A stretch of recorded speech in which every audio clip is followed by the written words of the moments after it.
falar de trajetória, né, que eu recordo, assim, é desde 95, então lá se vão 30 anos, né, de transporte, é isso. Então, desses 30 anos de transporte, volta de 15 anos eu trabalhei como empregado, né, em duas empresas de transporte, basicamente, né, uma eu fiquei por uns 14 anos. Funciona ainda hoje? Não, uma delas não existe mais e a outra é ativa no mercado, muito uma referência no mercado do transporte nas regiões que ela atua, que foi meu último emprego. E depois desse tempo de experiência, com as relações que a gente acabou criando e surgiram oportunidades, né, de mercado, em função até da saída de mercado de uma dessas empresas que eu trabalhei, e abri um negócio, abri uma empresa de transportes. E aí, com o meu sócio, a gente decidiu montar a Gran Cargo, isso foi em meados de 2010, onde a gente iniciou uma trajetória do zero, né? A gente alugou um galpãozinho de 284 metros quadrados, no Parque Novo Mundo, lembro até hoje. Isso em que ano? Isso em 2010. A gente pegou um galpão que estava caindo aos pedaços, literalmente. A gente ficou um mês reformando o galpão, e pinta, e troca a telha, arruma a porta, enfim. E aí, quando a gente acabou de reformar, a gente abriu a porta e agora? O que nós vamos fazer, né? Temos o galpão, temos as pessoas, né? Enfim, aí começou um trabalho, né? Na verdade, foi um grande desafio, né? Como todo início do transporte, né? É um desafio, né? Começar a ter os primeiros clientes, iniciar as primeiras operações e aos pouquinhos ir ganhando espaço no mercado. Como estratégia de negócio, a gente decidiu começar a operar por um segmento onde outras empresas não faziam muito questão de operar, que seriam as entregas críticas, as operações mais complexas de entregas em hipermercados, home centers, as entregas que exigiam tinham um pouco mais de complexidade, eram onerosas, e as outras empresas não faziam muita questão de operar, então a gente acabou iniciando por um nicho que era deficitário no mercado naquele momento. E aí, aos poucos, a gente foi construindo uma história que hoje completa esse ano, a Gran Cargo completou 15 anos, né, de mercado, atuando aí nas regiões do centro-oeste e do norte do país. Não, a Anvisa a gente homologou há 3 anos atrás, mas para o transporte de cosméticos, correlatos e saneantes e alimentos, né, que são produtos onde exige uma certificação para você operar. Principalmente cosméticos, é um ramo um pouco mais exigente, né? Os correlatos também, que são todos os produtos ligados à área hospitalar, e os saneantes também. Então a gente decidiu entrar nesse mercado como mais uma oportunidade de negócio e mais um mercado que se abriu, né, através de solicitação dos nossos próprios clientes. Então a gente decidiu se habilitar, né, como transportador da Anvisa. Então, o CESP, na verdade, eu frequento desde 2004, através pela Conjovem mesmo, né? Foi através do convite do Rogério Elou, que foi, acho que até diretor da casa por um tempo, né? E ele começou a participar e eu vim, acho que na segunda reunião da Conjovem, teve uma primeira reunião e a gente tinha uma relação de negócios e pessoal, né? Ele acabou me convidando a participar da Conjovem e desde então eu frequento a entidade sem falhar nenhum ano aí, lógico, pela Conjovem até um determinado tempo e agora como diretor da casa. Eu tenho, maravilhosas recordações da Conjovem. A Conjovem foi um berço de crescimento e alavancagem de conhecimento, sabe? Fiz muitas amizades que permanece até hoje. Uma delas é o presidente, né, o Marcelo, né? Que, se não me falha a memória, foi eu que convidei ele a vir. Logo na sequência ele veio junto comigo, né? Naquele momento era o presidente da Conjovem, o coordenador, né? Era o Urubatã Júnior, né? Que era o coordenador. E foi onde eu fiz muitas amizades naquele momento, carrego essas amizades até hoje. E fizemos muitas viagens, muitas, assim, incontáveis, eu não saberia mensurar tantas visitas técnicas e viagens que a gente fez pela Conjovem, as mais inusitadas, né, divertidas, e todas elas trouxeram bagagem, trouxeram relacionamento, trouxeram fornecedores, né, todas muito enriquecedoras, e cada uma delas eu guardo um espacinho no meu coração com muito carinho. E as relações que foram criadas através da Conjovem, por meio até de visitas técnicas, né, criaram amizades, grandes fornecedores que eu carrego comigo até hoje, que foram oriundos dessas visitas. Fui vice-coordenador por 2 gestões, A primeira foi com o Tibério Ramos e a segunda foi com o Roberto Mira Júnior. Foram 2 gestões seguidas, né? As gestões, se não me engano, naquela oportunidade elas eram por 2 anos, não tenho muita certeza, faz bastante tempo. Então, fiquei na vice-coordenação no primeiro momento com o Tibério e depois com o Júnior. Bom, hoje eu coordeno a área financeira aqui do 7SES, junto com o Rodrigo, né, que é o gerente financeiro da entidade, e eu procuro trazer as experiências e os métodos que eu utilizo na minha empresa de gestão para que o Rodrigo me ajude a também fazer a gestão financeira aqui da entidade. Então, uma troca de experiências minha com a dele, que está muito mais tempo do que eu e conhece muito melhor as rotinas do 7SES. É uma gestão nova, né? Nós estamos desde janeiro, estamos há 8 meses em gestão, mas eu procuro trazer isso agregando o conhecimento do Rodrigo e a gente fez diversos ajustes de layout e formas de interpretar números e fazer projeções para que a gente consiga melhorar com isso tudo a gestão financeira da entidade. É que a entidade 7CESP, eu sempre frequentei como usuário, como um frequentador da Conjovem, né? E aí quando você passa para um lado que você tem que tomar decisões, né? Eu acho que antes a gente implementar grandes decisões e grandes mudanças, a gente precisa entender como ela funciona por dentro. Então, essa experiência como diretor financeiro, por mais que eu tenha minha empresa, por mais que a atribuição financeira seja uma atribuição minha dentro da empresa, né?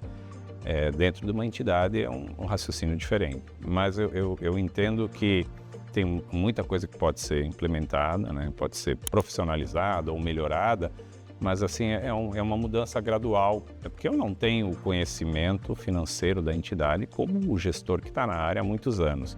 Então, como é uma gestão nova, um presidente novo, um conselho novo, né? As mudanças elas acabam sendo implementadas aos poucos, porque nem tudo que eu consigo implementar na minha empresa, eu consigo implementar dentro do sindicato. O raciocínio financeiro é diferente, as obrigações são diferentes, os recursos eles vêm de forma diferente, a previsibilidade de receita ela é diferente, né, de uma empresa de transporte.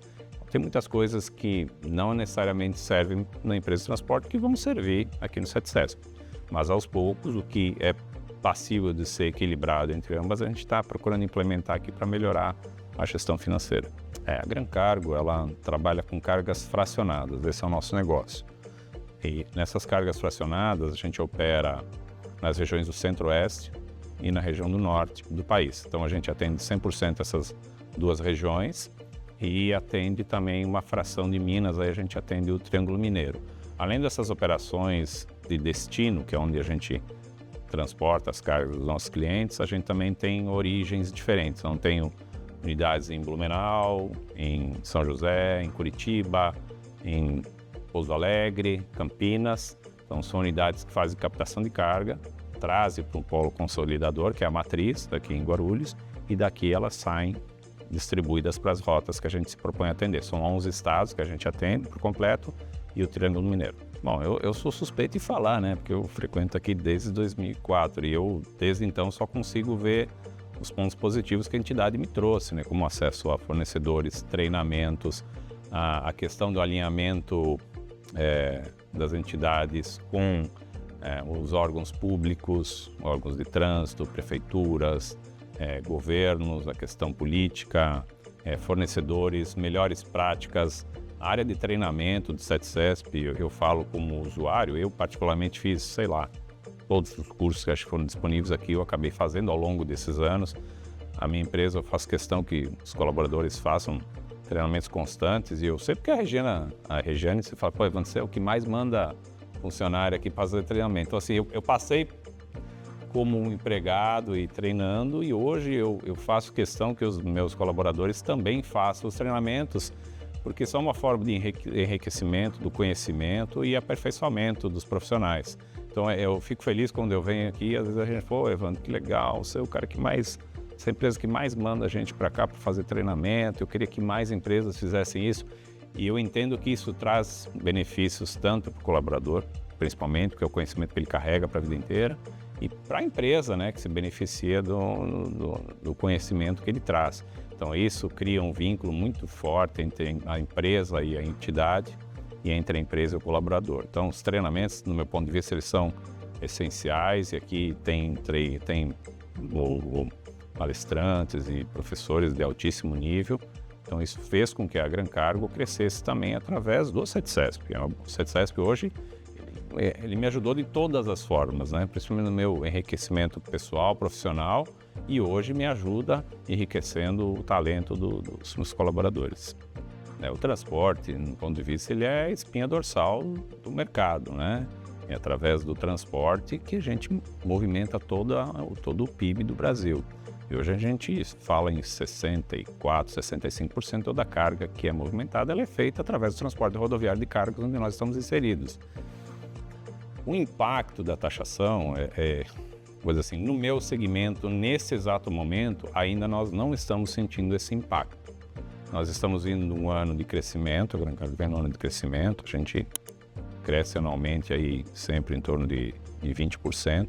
Esse ano a gente estabeleceu uma meta de 18%, menos agressiva em virtude do contexto político que se adivinha. E a gente sentiu que esse ano está um pouco mais difícil atingir os números que a gente atingiu nos outros anos. Mas a gente vem agora do mês recente de julho, onde teve um recorde de faturamento, então a gente vem num momento muito feliz de crescimento. Ainda não dentro da expectativa que a gente tinha, mas muito próximo. Eu acredito que até o final do ano a gente deva conseguir e ultrapassar a meta que a gente estabeleceu. No entanto, como que eu vejo a questão do tarifaço, nesse momento agora eu creio que não está afetando. Mas eu tenho certeza que se não houver uma mudança da postura do governo com relação à negociação, a gente vai sofrer sérios impactos por uma questão muito simples. Mesmo que as indústrias que exportam produtos, elas deixem de exportar para um determinado país e possam vender esse produto no mercado interno, o mercado interno muitas vezes não tem capacidade de absorver isso. O preço é diferenciado. Você estabelecer novos mercados para vender esses produtos, muitos deles são perecíveis, né? Principalmente a parte de frutas no Nordeste, a parte de pescados, tem bastante, afeta um mercado muito grande, que é o pessoal do Piauí, que não é uma região que eu transporto, por exemplo, mas eu sei que tem um mercado muito grande de mel naquela região, que era exportado dos Estados Unidos. O café, que a gente exporta hoje, acho que é 14%, 18% da exportação do café é para o mercado americano, e são produtos que ficaram ainda com uma tarifa muito alta. Até se desenharem novos mercados, eu creio que nós vamos ter um impacto dentro do país, porque se essas empresas deixarem de... É muito simples, né? Se elas deixarem de exportar esses produtos, elas vão precisar de menos insumos, menos pessoal e com certeza menos transporte. Porque empresas que estão localizadas, principalmente nas regiões que a gente atua, no Centro-Oeste, particularmente, onde tem um mercado alimentício muito forte, produtores muito fortes, se eles reduzirem as exportações, naturalmente eles vão precisar de menos funcionários e menos insumos. E o que nós transportamos são os insumos. Então, se eu transporto menos, naturalmente eu também vou precisar menos pessoas, menos equipamentos, e assim você vai tendo um arrefecimento geral da economia. Eu acho que a gente ainda vai sentir esse impacto. Por que não dá para ter certeza? Porque a gente, nesse momento da entrevista, a gente está no meio da confusão, né? Por mais que ele tenha entrado em vigor hoje, semana passada, que era a data, que era o dia D, houveram exceções a interesse do governo americano, ficou de fora o petróleo, ficou de fora a Embraer, ficou de fora alguns produtos como suco de laranja, que é de interesse do americano e do interesse do público americano. Alguns não entraram nessa isenção. Pode ser que amanhã isso tudo mude, né? Então, tudo muito recente. Mas a única certeza que eu tenho é que se esse cenário não mudar, a gente vai ter impacto. É imensurável no momento o quanto isso vai ser direcionado como retração de mercado. Porque você pode, do mesmo jeito que exportar esse produto para lá, por exemplo, café. A China decidiu tomar café, isso é um problema para a gente que consome. A gente viu o café explodindo de preço do ano passado para cá, porque o chinês decidiu tomar café. Então, daqui a pouco, esses 14%, 18% que eu exportava para os Estados Unidos, eu posso redirecionar isso para o mercado chinês também. Existe um potencial de consumo e demanda que se encaixam, mas nem todos os produtos estão nesse cenário chinês, né? Para quem produz, pouco importa que vai consumir, o importante é que ele tenha mercado para oferecer e maximizar a produção e vender o máximo que ele puder. Mas se a gente não conseguir equalizar isso, nós vamos ter um impacto muito significativo. E são muitos produtos que ficaram de fora. A gente está falando de que em 2.000 itens, né, e ficaram, com uma exceção, 600. Ou seja, tem muitos itens aí que ficaram tarifados, e a gente não sabe ainda, porque a gente não está ligado diretamente a todos eles, mas indiretamente, todos nós aqui estamos ligados a esses produtos, porque se a indústria que vendia não conseguir repor isso, ela vai diminuir, nós vamos transportar menos, eu vou precisar de menos caminhões e menos mão de obra. Esse é o caminho. O IOF, eu vou falar particularmente da Gran Cargo, ele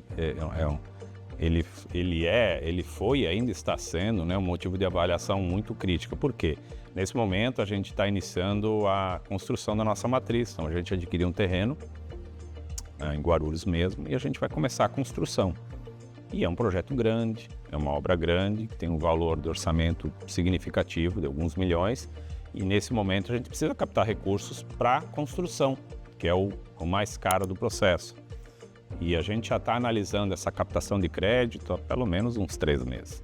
E nesse meio tempo se analisava números, um cenário onde nem se imaginava que o IOF poderia ter saído do 0,38 até 3,5, e passamos pela implantação desse aumento, aí em determinado momento deixou de existir essa taxação e agora ela voltou. E ainda nós não definimos qual a melhor estratégia de aquisição de captação de recursos. Então hoje nós estamos considerando captação de recursos alicerçado em euro, né, tomado fora, e também captação de recursos no mercado interno que tem a tarifação do IOF. Então hoje o IOF, que era alguma coisa muito pouco significativa no nosso cotidiano, a gente falava 0,38, todo mundo já tinha que acostumado, né, virou paisagem. Hoje qualquer decisão financeira, ela passa pelo IOF também. Então o IOF ele está impactando diariamente, não digo diariamente nas operações do financeiro, do fluxo de caixa, mas nessa operação que a gente precisa fazer uma tomada de crédito significativa para a construção, ela está impactando em que decisão a gente deve tomar para contrair uma dívida que seja passível de eu poder pagar e o quanto o IOF está impactando nessa. Então, isso assim, é um momento, para nós, ele é muito crucial na decisão. E talvez hoje a gente tome uma decisão, por exemplo, de captar um recurso alicerçar lastreado em euro e amanhã possa haver uma derrubada novamente de IOF e talvez essa decisão que eu tomei hoje, amanhã ela talvez não seja melhor. Então, assim, a previsibilidade financeira está comprometida. A gente não tem a certeza de qual é a melhor decisão a tomar para fazer a captação dos recursos. Eu não posso esperar, eu preciso. A empresa cresceu, a gente está num patamar além do que a gente poderia talvez ter previsto. Então, assim, essa construção ela é essencial para manter o crescimento saudável, para manter o crescimento da empresa. Para a gente ter uma ideia, para vocês terem uma ideia, esse galpão que eu estou hoje é o 6º galpão em 15 anos. A gente mudou 6 vezes. Então, assim, cada mudança que você faz numa empresa, quando você é pequenininho, o custo é até significativamente barato. Quando você está num patamar mais elevado, uma mudança custa muito caro. Então, eu preciso hoje, o que eu preciso fazer? Eu já tenho terreno, eu preciso acelerar a construção. Para acelerar a construção, eu preciso de recursos. Então, eu não posso esperar essa mudança que ela pode ser um dia. No Brasil é assim, você vai dormir de um jeito, você não sabe como você acorda. Então, talvez amanhã tudo que a gente conversou aqui cai para lá abaixo. Mas, assim, eu não posso esperar o momento certo, porque nesse momento a minha necessidade é construir o mais rápido possível para que a empresa mude para uma estrutura projetada para a nossa necessidade. Eu não digo assim que o IOF ele é um inibidor do crescimento, tá? Eu acho que, no meu ponto de vista, a Selic a 15% ela é um inibidor maior do que o próprio IOF. Mas, dependendo da necessidade de crescimento, não dá para segurar. A Gran Cargo investe muito em frota e tecnologia, então esse ano foi o ano que nós mais investimos em equipamentos. A gente não parou de comprar em nenhum mês, né? Então não é o IOF que vai me segurar. A gente precisa crescer, lógico, se eu posso tomar a melhor decisão, com a melhor estratégia de custo, essa é a ideia. Mas nem sempre você consegue, o momento que você está não permite você postergar essa decisão de compra. E aí eu entendo que a ideia do governo de subir Selic é justamente frear a inflação, né? Então a gente já viu a inflação dando sinais de que ela está diminuindo, está projetada para esse ano em 5,07, era uma projeção maior. No entanto, o centro da meta, se não me engano, é 3,5%, 4% a meta de inflação. Estamos longe da meta, mas a inflação já começou a dar sinais de está perdendo força. Significa que as medidas implementadas surtiram efeito financeiro. Só que esse efeito financeiro também cria um impacto no movimento de mercado, de transporte, que também pode ser negativo. Então, nem sempre dá para escolher o momento de tomar a melhor decisão. Se a gente sempre pudesse prever, né, tudo que a gente fala aqui, e por mais que seja óbvio, eu sempre falo assim, a gente tem que sempre lembrar que nós estamos no Brasil. Então, nem toda decisão é lógica e a gente não tem previsibilidade de tomar a decisão, principalmente no que diz respeito ao cenário político, que está ligado ao cenário financeiro e onde a gente está inserido no dia a dia. Então, são decisões difíceis, mas é um momento que acaba nos forçando a tomar essa decisão. Então, nesse momento, por exemplo, eu não posso esperar para ver se essa medida vai ser revogada e se eu ter uma alternativa melhor. Eu não posso esperar essa decisão porque é um interesse meu e é um momento que a empresa está passando e ele precisa aproveitar e se estruturar para atender melhor os clientes. Se a gente for olhar exatamente para o IA, efetivamente hoje, o efeito para o transporte, por exemplo, eu posso falar da minha empresa, né, um efeito colateral, ou seja, talvez alguns fornecedores consigam já implementar soluções já que nos favoreçam indiretamente. Por exemplo, hoje eu ainda não tenho uma solução de IA na minha empresa. Tivemos uma reunião agora esses dias para tentar implementar uma solução de IA no atendimento ao cliente. Por exemplo, hoje a gente já possui lá os chatbots para facilitar o atendimento, mas a gente quer deixar o chatbot inteligente. Então a gente está estudando agora uma ferramenta que faça com que essa conversa entre o cliente e o setor de atendimento passe por um chatbot inteligente que consiga dar melhores respostas, com mais eficiência e com mais velocidade. Então estamos nessa etapa. Agora, quando a gente fala de tecnologia, inovação e desenvolvimento, hoje eu entro na minha empresa 2 anos atrás e agora é visível a mudança que teve, porque a gente implementou gestões de indicadores à vista. Hoje toda empresa tem indicadores, tem painéis de controle em todos os cenários possíveis e imaginários e deixamos isso tudo à vista, né? Tanto para os clientes que nos visitam e para qualquer colaborador que anda pela empresa. E pode parecer besteira, mas isso mudou assim, significativamente a nossa gestão. Então, todos os indicadores de performance eles estão à vista, os indicadores da operação, os indicadores financeiros, os indicadores de atendimento, de pós-venda, de gestão de parceiros, eles ficam disponíveis à vista. Então, o BI hoje se tornou uma ferramenta indispensável no meu negócio.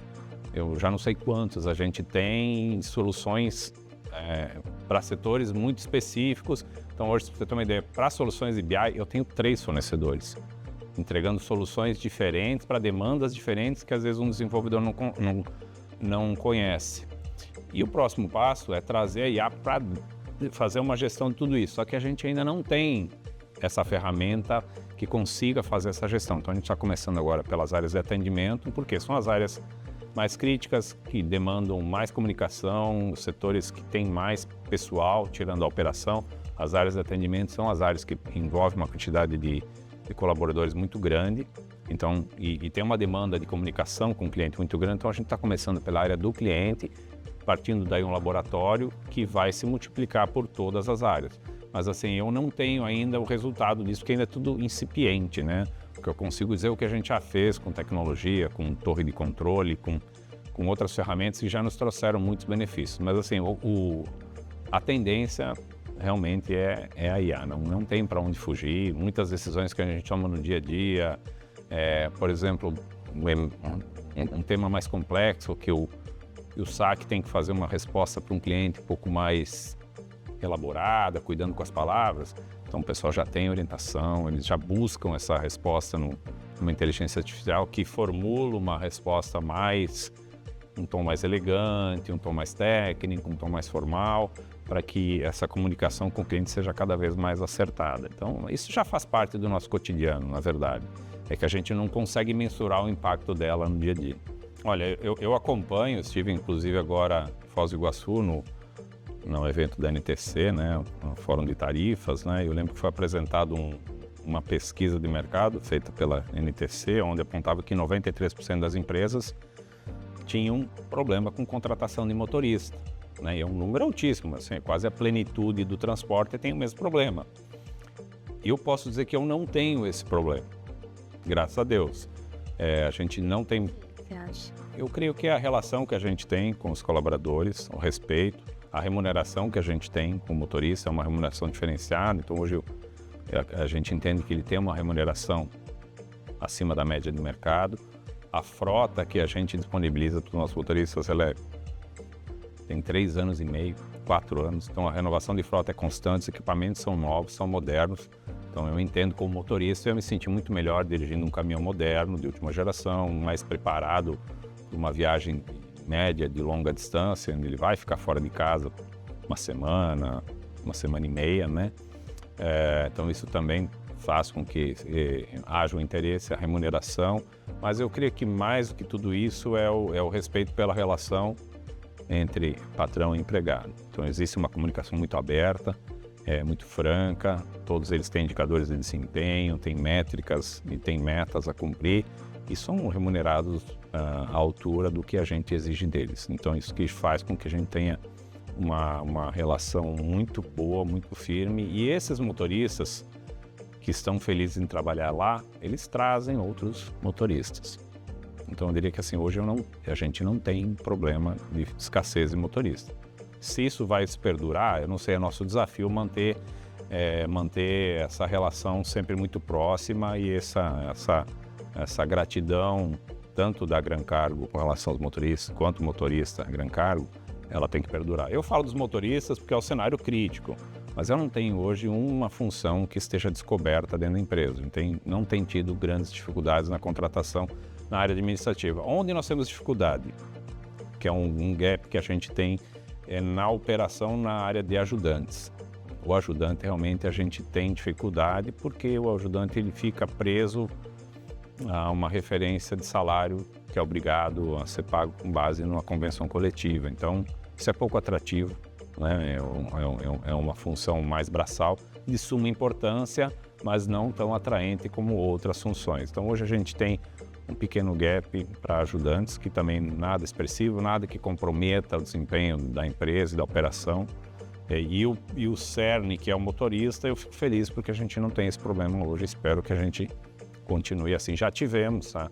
Quando houve a mudança da lei em 2023, né, que foi a mudança onde exigiu lá o cumprimento da jornada, a gente teve um problema monstruoso, posso negar, porque foi uma mudança de hábito, né? Eles estavam acostumados a dirigir por horas e sem obrigatoriedade de descanso. Quando a gente implementou o que dizia a letra da lei para evitar várias questões, não só trabalhistas, mas de responsabilidade civil, de cobertura securitária, a gente teve sérios problemas. A gente perdeu muitos motoristas que não entenderam essa mudança, né? Não que a gente não forçou a saída, mas assim, a gente forçou a cumprir a lei. Desde então a gente já cumpre. Então a gente teve um momento de transição que foi complexo, por meses, aí nós fomos 6 meses numa transição muito difícil, e aí depois nós equalizamos isso, e hoje a gente trabalha estável. Então assim, essa dificuldade já nos afetou, hoje não afeta mais. Bom, o transporte eu vejo como um setor que ainda precisa evoluir muito no quesito qualificação profissional. Acho que é um primeiro ponto. Quanto mais qualificado o empresário for, mais qualificado for a sua equipe, mais fácil é ele conseguir fazer uma gestão e encarar um cenário como esse que a gente vive hoje. Um empresário, como qualquer outro, ele tem que ter muita resiliência e determinação. Eu não posso entender que aumento de tarifas, aumento de impostos vão ser uma barreira intransponível, né? O nosso negócio é transportar. Por mais que a gente tenha um cenário, eu sempre falo assim, a gente faz planejamento estratégico na empresa já há uns 7, 8 anos, sempre assessorado, e por mais que a gente elabore cenários para fazer planejamento, os cenários são cada vez mais difíceis de elaborar. Mas eu falo isso que eu aprendi isso ouvindo de clientes, né? Eu gosto de visitar os clientes e conversando, né? Quando a gente fala, mas o que vocês estão prevendo para o ano que vem, esse cenário, isso vai impactar no negócio de vocês? E uma vez, visitando um dos grandes clientes nossos, que já opera conosco há 10 anos, ele falou, mas Evandro, a gente simplesmente ignora, a gente baixa a cabeça e vai trabalhar. E desde então eu falei, é verdade, às vezes a gente se preocupa demais, né? Pô, vai aumentar o imposto, vai aumentar a tarifa, você vai acabar repassando isso para o frete e, infelizmente, quem vai pagar é o consumidor final que paga. Difícil entender isso, o próprio consumidor entender, mas a gente, como empresário, precisa se colocar numa situação, numa posição onde a gente não possa ver o cenário só como um problema, e sim como uma oportunidade. Desafios, todos são desafios. Contratação de pessoal, investimento hoje.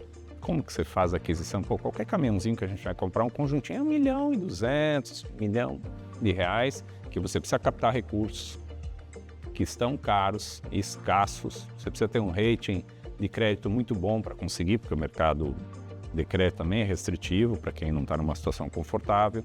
Então, acho que assim, desafios tem muitos, mas eu acredito que como empresário você tem que ter uma visão de longo prazo e entender que esses são obstáculos como você vai ter por todo o caminho. Então, é estabelecer uma meta, é estabelecer um objetivo e seguir firme em diante. Não pode deixar os fatores externos afetarem as decisões corporativas. Elas fazem parte das decisões, elas têm que ser ponderadas, mas é só mais um problema que a gente vai ter para administrar. Agora que eu faço parte da diretoria, então eu consigo entender algumas coisas que antes eu não entendia. Então eu posso falar com um pouco mais de propriedade sobre o modelo de gestão e renovação que o CETCESP aplica desde então. Você vê uma renovação de diretoria. Eu acho que isso é essencial para qualquer entidade, é a renovação. Então, o CETCESP já tem um modelo de gestão que funciona, de renovação. Você não vê um diretor perpetuando aqui por 10, 11, 20 anos, que, de certa forma, demonstra que a entidade parou. Então, a renovação é o segredo para que a gente consiga atingir o mais 90 anos, né? Manter essa renovação, tanto do presidente quanto do conselho de diretores de gestão e sim, olhar também, e isso é um ponto, né? Mas manter-se atualizado, estar sempre próximo dos órgãos públicos e entidades e os políticos. Acho que isso faz com que a gente esteja próximo do momento, entenda o que está acontecendo, principalmente aqui na cidade de São Paulo e no entorno, que é o impacto direto que o CETCESP causa, trabalhar em treinamentos, a evolução, tecnologia, trazer sempre ferramentas novas e atrair novos associados através de serviços, né? A diversificação de serviços, eu vejo que é um ponto positivo que o CETCESP tem. Eu não sei elencar a quantidade de serviços que tem. A gente tem dificuldade, e eu posso falar como associado e hoje como diretor, até de enxergar tantos serviços que o CETCESP tem. Eu digo que assim, as empresas que não são associadas hoje, elas perdem muito por não estarem aqui. É uma pena que tão poucas empresas, no universo de empresas que a gente tem aqui na representatividade do CETCESP, sejam associadas. E o CETCESP, ele tem uma função primordial no crescimento e desenvolvimento dessas empresas. Então, o segredo é continuar se atualizando, trazer serviços novos, focados em tecnologia, focados em inovação, focados principalmente numa questão que o empresário domina pouco, que é a questão legal, a questão tributária, as deficiências que a gente tem por não ter tido esse aprendizado antes, custam caro para o empresário. E o CETCESP oferece tudo isso. Então, de fato, continuar os processos de renovação, aperfeiçoamento e proximidade aos entes políticos e públicos. Um recado para os empresários, né? Muitas vezes, muitas pessoas me deram muitos sinais e recados no passado que eu não ouvi, né? E depois de um tempo só que você percebe a importância disso. Então, como também já passei por um início, como tudo foi muito complicado, como é para qualquer empresário, acho que o primeiro é ter coragem, né? De enfrentar cenário político adverso, cenário econômico adverso, cenário macroeconômico global, que hoje uma decisão de um presidente dos Estados Unidos afeta o seu negócio. Amanhã talvez a sua transportadora deixe de existir, dependendo do segmento que você atua, porque aquele segmento foi impactado. Então você tem que ter um olhar amplo para o futuro, tem que participar das entidades, tem que estar próximo, você tem que entender que decisões estão sendo tomadas no âmbito político, porque essas decisões vão impactar direta ou indiretamente o seu negócio. E mais do que tudo é o foco em resultado. Eu vejo que muitos empresários às vezes não têm coragem de cobrar o que deveria ser cobrado como uma remuneração justa pelo serviço prestado, com o intuito muitas vezes de agradar o cliente, de receio de perder um cliente para um concorrente ou para o mercado, mas o foco é em qualidade de serviço, performance e resultado. Não tem segredo, assim, não tem segredo não tem um outro caminho para fugir. Se você deixar de remunerar o seu frete a ponto de tornar o teu negócio inviável, a derrocada ela é iminente. Então, estar antenado, ter coragem, trabalhar forte em custos, né? Isso ajuda muito.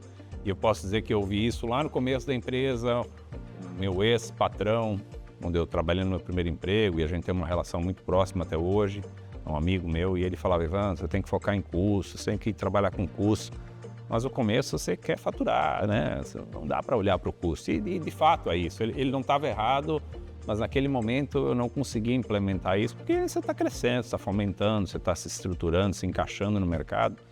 Mas hoje eu não consigo mais viver sem os indicadores de resultado, que a gente implementou já há algum tempo. E depois que a gente tornou os indicadores uma realidade e uma decisão de um novo cliente, de uma nova conta, ela só passa por uma análise de resultado, a empresa deixou de ser uma empresa pequena para ser uma empresa grande e uma empresa que tem resultado, que isso é o que mais importa, né? A gente não pode crescer, adquirir dívida, contrair dívida, contratar funcionários, são todos passivos que você gera sem ter certeza que você vai ter uma remuneração que possa honrar aqueles compromissos que você contraiu ao longo do tempo. Então, o foco em resultado, eu diria que é um recado que eu quero deixar, um essencial para a gente ter uma empresa saudável e longeva.